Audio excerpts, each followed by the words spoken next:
Oi, seguimores! Boa noite, tudo bom com vocês? Meus amores, espero que vocês estejam tranquilos, extremamente relaxados, certo? Hoje nós vamos dar continuidade ao nosso nono capítulo. O nono capítulo, como eu já disse a vocês, ele é longo, ele é extenso. E ele é repleto de informações importantes, mas relaxem, relaxa, certo? E trava na beleza, que a gente já vai sair dele, beleza? Ó, vamos trabalhar o último assunto relacionado à história das mentalidades, ao cotidiano, que é trabalhando com relação aos indígenas. Logo em seguida, nós vamos abordar o quê? História política. História política do Brasil do início do século XIX até meados do século XIX, beleza? E aí requer muita atenção de vocês, tá bem? Vamos falar dos indígenas. Quando a gente mencionar indígenas no Brasil, é importante a gente ter em mente a palavra tutela. O que é tutela? Tutelar, governar, administrar, certo? O Brasil, até 1988, para ser mais exato, tentou tutelar, administrar, comandar os indígenas, beleza? Das mais diversas formas possíveis, e a gente vai ver algumas dessas formas na aula de hoje, certo? Com a independência, em 1822, o recém-formado país, o Brasil, começa a criar algumas políticas com relação aos indígenas, para lidar com a população indígena que residia no território do Brasil, certo? Uma das políticas mais antigas que já se existiam é a política de aldeamento. Desde o período colonial, desde o início, existiam aldeamentos, certo? Esses aldeamentos, eles eram administrados, criados e administrados pelos jesuítas, e lá eles tinham a missão de catequizar e civilizar. O termo civilizar está entre aspas aí, porque eu não concordo com essa missão, certo? A história não concorda com essa ideia de civilizar o outro, porque o outro ele tem uma civilização. E somente porque ela é diferente da sua, você não pode chamá-lo de incivilizado, beleza? Então, esses aldeamentos já existiam, mas no século XIX, certo? Na primeira metade do século XIX, assim que surge o Brasil, o governo ele começa a criar novos aldeamentos, certo? Os chamados aldeamentos civilizatórios. Por quê? Porque ainda existiam indígenas que não tiveram contato direito com o homem branco, por assim dizer. Existiam indígenas que estavam muito reclusos, que ainda viviam efetivamente como se viviam há 200, 300 anos atrás. Então, esses aldeamentos civilizatórios, eles tinham como missão tutelar, comandar os indígenas, administrar os indígenas. Isso acontecia de formas diversas, como um recrutamento forçado para trabalhar em obras, como também para servir, e algumas vezes, em lavouras, certo? Ou seja, essa tentativa do aldeamento civilizatório era de trazer de modo forçoso o indígena para a sociedade do branco, beleza? Então, falou indígena, lembra tutela, certo? No início do século XIX, o indígena ainda era tutelado pelo governo. Existia a intenção de controlar a figura do indígena. Tá bom, meus amores? Terminamos aqui a parte de história das mentalidades. Trabalhamos o cotidiano e aquelas populações. Vamos agora trabalhar história política. E aí requer de vocês uma atenção significativa, porque eu vou falar de duas constituições, certo? A Constituição de 1823 e a Constituição de 1824. Proclamou-se a independência do Brasil. Proclamou-se. Precisa-se de quê? O país precisa de uma constituição. Precisa de leis, certo? Que norteiem o funcionamento da política. Então, o governo, certo, vai convocar uma Assembleia Constituinte. Vão chamar deputados, certo, senadores, e eles vão compor uma Assembleia para criar uma Constituição. E se cria a primeira Constituição do Brasil, a chamada Constituição de 1823 ou a Constituição da Mandioca, certo? Essa Constituição, ela tinha esse nome porque ela era uma Constituição elitista, certo? O voto nela, ele era censitário. Para você votar, você teria que mostrar que era rico a partir da plantação de uma quantidade X de alqueires de mandioca em sua propriedade. A questão da mandioca é basicamente para poder dizer que você possui uma escravaria, uma quantidade de escravizados muito grande, porque a mandioca ela era utilizada para fazer farinha, que era um dos principais fontes de alimentos para os escravizados, beleza? E o ponto-chave dessa Constituição, além dela ser elitista, determinar um voto censitário, ou seja, voto pela renda, ela vai limitar o poder do imperador. Limitou o poder do imperador. Vai dizer o seguinte: a partir de agora, Pedro vai ser subjugado a uma Constituição, o imperador vai ser subjugado a uma Constituição, e tudo que ele puder fazer tem que passar pela aprovação da Câmara dos Deputados. Vai ter que passar pela aprovação da Assembleia. Dom Pedro, ele era extremamente autoritário. Ele disse: não, eu não aceito. Eu não aceito. Certo? Eu não sou Luís XIV, mas Lestat c'est noir. Ou seja, eu não sou Luís XIV, mas o Estado sou eu sou tudo e eu não vou aceitar isso. Então ele manda as suas tropas cercar a Assembleia, fecha a Assembleia e rasga a Constituição. Beleza? E ele inicia um novo processo para construir uma nova Constituição, para elaborar uma nova Constituição. Ele chama o Conselho de Estados, que era controlado por ele, certo? E vai elaborar uma nova Constituição. E se elabora a chamada Constituição de 1824 ou Constituição outorgada, significa o quê? Imposta.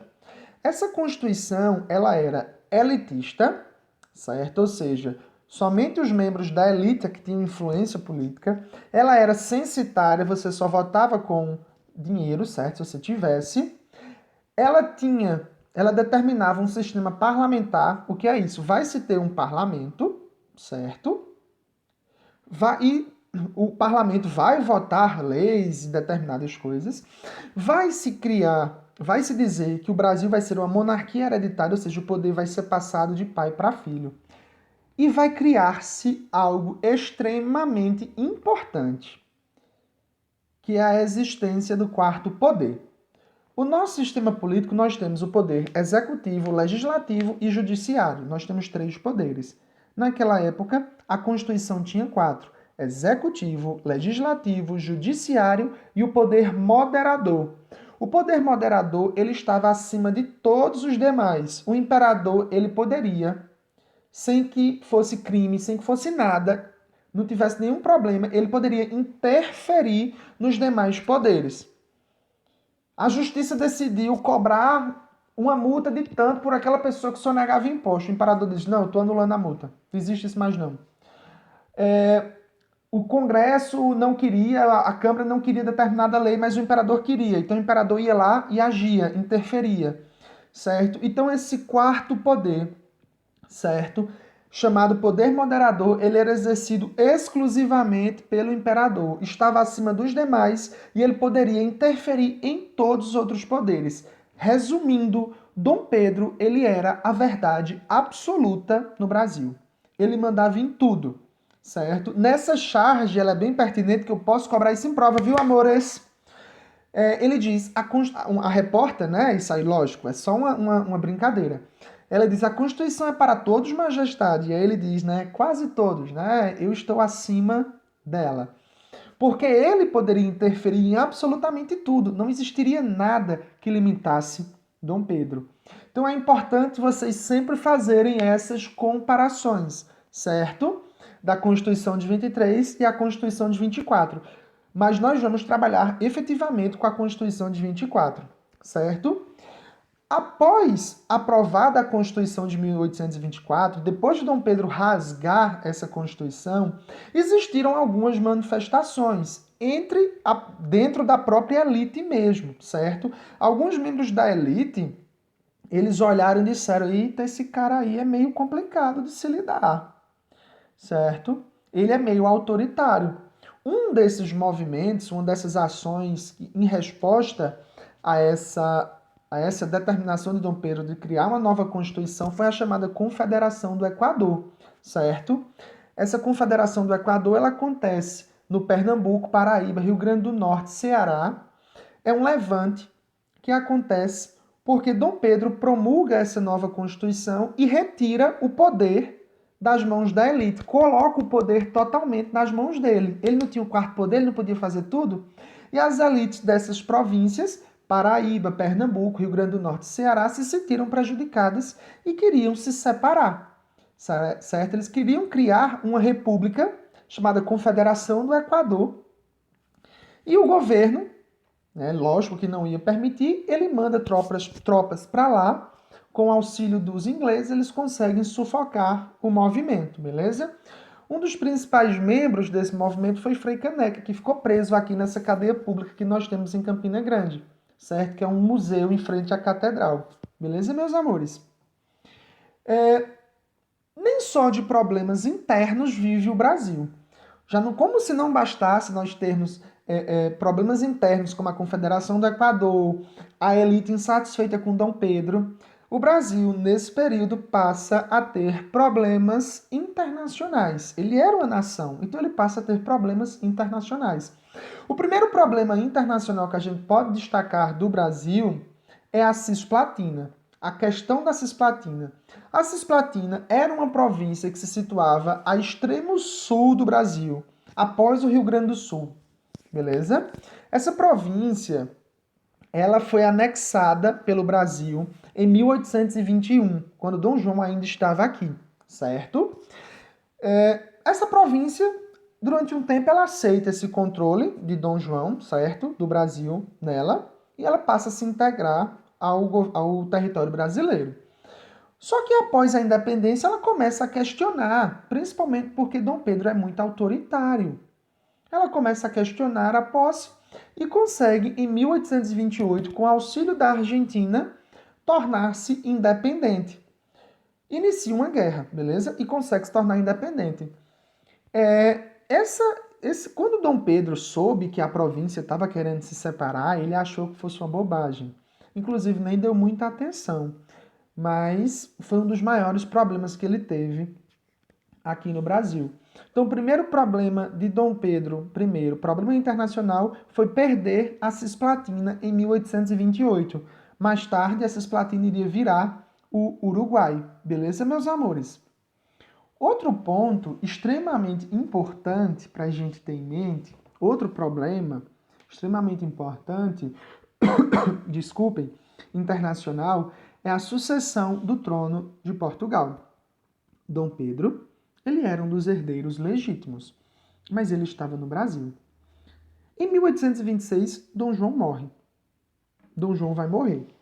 E vai se começar a ter esse problema, já que Pedro está no Brasil, quem vai assumir? Tecnicamente, quem deveria assumir é a filha de Dom Pedro, Dona Maria, certo? Só que Dona Maria tinha somente 7 anos naquela época.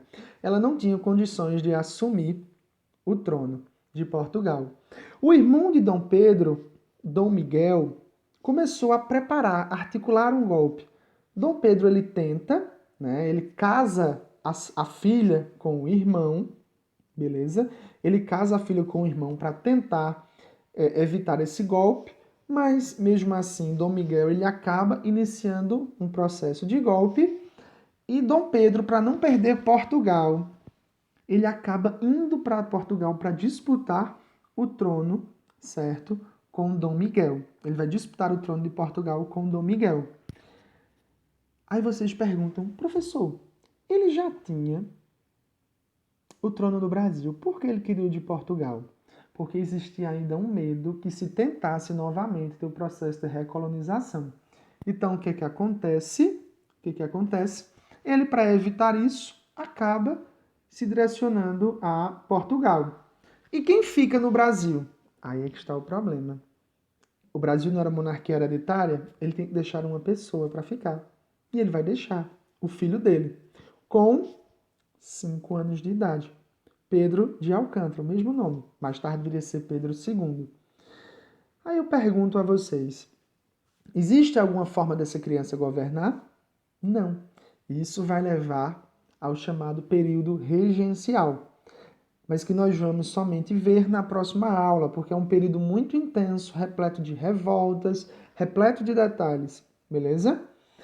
Vamos agora para o terceiro problema internacional, certo? E esse aí vai andar acompanhar o Brasil durante um tempo significativo. Era a pressão inglesa pelo fim do tráfico de escravizados, como também pelo fim da escravidão. Desde o início do século XIX, os britânicos eles pressionavam países que ainda tinham escravidão, entre eles o Brasil, para que se acabasse. Ou, se pelo menos, acabasse com a compra e venda de escravizados da África para o Brasil. Por quê? Porque os ingleses eles produziam muita manufatura. E eles olhavam assim para países como o Brasil e diziam: meu Deus, o Brasil tem aproximadamente 2 milhões de escravizados que trabalham e não recebem praticamente nada ou absolutamente nada. Já imaginou a quantidade de coisas que nós poderíamos vender para essa gente se eles trabalhassem e recebessem? Então vamos pressionar para que eles acabem com a escravidão, certo? E o governo inglês, o governo britânico, começa a pressionar o Brasil para que ele acabe com a escravidão ou que pelo menos acabe com a compra e venda de escravos. Eu chamei escravos de propósito, certo? Acabe com a compra e venda de escravos da África para o Brasil. Vai se pressionar muito e o Brasil acaba aceitando. E em 1831 se assina uma lei, certo? A chamada Lei de 1831, e essa lei vai dizer que está proibida, a partir daquela data, a vinda de escravizados da África para o Brasil, certo? Só que aí é um problema que o Brasil não vai obedecer essa lei, certo? Durante muito tempo o Brasil vai ficar, para ser mais exato, por 19 anos, o Brasil vai ficar tapeando os ingleses. Os ingleses vão ficar estressados, vão invadir os portos do Brasil, vão bombardear os portos do Brasil, vão fechar o Porto Rio de Janeiro, vão ameaçar o Brasil de diversas formas até que o Brasil efetivamente cumpra essa lei. Mas nós vimos que ele vai aparentemente cumprir. Em 1831, ele assina essa lei. Mas mais à frente nós vamos ver que não. É somente a lei chamada para inglês ver, beleza? Não vai ser cumprida. Amores, nós vimos hoje indígenas, certo? Vimos também as questões políticas, a Constituição de 1823 e a Constituição de 1824. A Constituição de 23 queria limitar o poder do imperador. Ele não aceita. A Constituição de 1824 vai e faz o quê? Ela cria um quarto poder que diz que Pedro ele está acima dos demais. Ele pode fazer tudo o que quiser. Ele pode interferir nos demais poderes, tanto no executivo, como no legislativo, como no judiciário. Ele pode interferir em tudo, beleza? Vimos que essa atitude de criar uma nova Constituição, dando poder total ao imperador, gera reflexos. Existem revoltas entre membros da elite. Uma dessas revoltas é a chamada Confederação do Equador, que acontece nas províncias do Pernambuco, Paraíba, Rio Grande do Norte e Ceará. Eles queriam se separar porque não concordavam com o poder total na mão do imperador e queriam criar uma nova república. Dom Pedro vai e consegue sufocar. Eu disse a vocês que isso não é somente um dos problemas do Brasil, que o Brasil, além de ter problemas internos nesse contexto, passa a ter problemas externos, problemas internacionais. Esses problemas que eu destaquei no número de 3 foram a questão da Cisplatina. O que é isso? O Brasil perde a província da Cisplatina, ela inicia uma rebelião e se consegue se separar do Brasil em 1828 e vira o Uruguai, beleza? O segundo problema é a questão da sucessão do trono de Portugal após a morte de Dom João, certo? Fica essa disputa entre Dom Pedro e Dom Miguel para saber quem assume o trono de Portugal, beleza? Fica essa disputa. Dom Pedro acaba indo em direção a Portugal para evitar que o irmão assuma, certo? E o terceiro problema, certo, é a pressão inglesa pelo fim da compra e venda de escravizados da África para o Brasil, ou seja, pressão inglesa pelo fim do tráfico. Porque os ingleses achavam desvantajoso, certo, para a economia deles existir países que não pagassem salário às pessoas e impedissem que elas comprassem produtos, que iria afetar diretamente a economia inglesa, já que os ingleses eram o maior produtor de mercadorias manufaturadas no mundo naquele período. Beleza, meus amores? Então nós vimos cotidiano do Brasil, política interna, certo? E política externa, beleza? A gente vai agora para a nossa sala de aula virtual e lá a gente vai debater um pouquinho, tá bom? Um cheiro bem grande e até a próxima. Trava na beleza. Beijo, amor.